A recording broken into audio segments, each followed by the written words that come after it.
அதிமுக ஆட்சியில் கொண்டுவரப்பட்ட திட்டங்களுக்கு திமுக ஸ்டிக்கர் ஒட்டி வருவதாக முன்னாள் அமைச்சர் ஜெயக்குமார் கூறியதற்கு அமைச்சர் ரகுபதி கண்டனம் தெரிவித்துள்ளார்.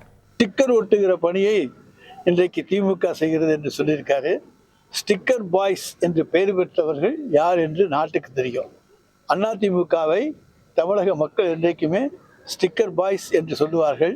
வெள்ளமாக இருந்தாலும் வறட்சியாக இருந்தாலும் எதிலே பொதுமக்கள் பொருட்கள் கொடுத்தாலும் அதிலெல்லாம் அவர்கள் அதிமுக லேபிளை ஒட்டுகின்ற வழக்கத்தை கொண்டவர்கள். எனவே ஸ்டிக்கர் பாய்ஸ் என்று அழைக்கப்படுகின்றவர்கள் அவர்களே தவிர அந்த ஸ்டிக்கர் ஒட்டுகிற பணியை செய்ய வேண்டிய வேலை எங்களுக்கு கிடையாது. மற்றொன்று அவர் சொல்லியிருக்கிறார், அந்த அம்மா மருந்தகத்தை எடுத்துவிட்டு இன்றைக்கு முதலமைச்சருடைய மருந்தகம் அனுபவிக்கப்பட்டிருக்கிறது என்று சொல்லியிருக்கிறார். அம்மா மருந்தகம் வேறு, முதல்வருடைய மருந்தகம் என்பது வேறு. அம்மா மருந்தகத்தை அதிமுக காரர்களே ஞாபகம் வைத்திருக்கிறார்களோ இல்லையோ எங்களுக்கு தெரியவில்லை. எனவே மொட்டை தலைக்கும் முழங்காலுக்கும் முடிச்சு போடுற வேலையெல்லாம் ஜெயக்குமார் செய்கின்ற பணியை நிறுத்திக் கொள்வார் என்று நாங்கள் நம்புகிறோம். அதாவது எந்த நேரத்திலையும் தேர்தல் வந்தால் சந்திக்க தயார் என்று வீரவசனம் பேசியிருக்கிறார். சமீபத்தில் தான் நாடாளுமன்ற தேர்தல் நடந்தது.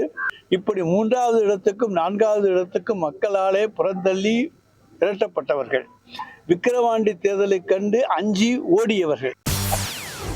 செய்திகளை உடனுக்குடன் தெரிந்து கொள்ள உடனே சப்ஸ்கிரைப் பண்ணுங்க.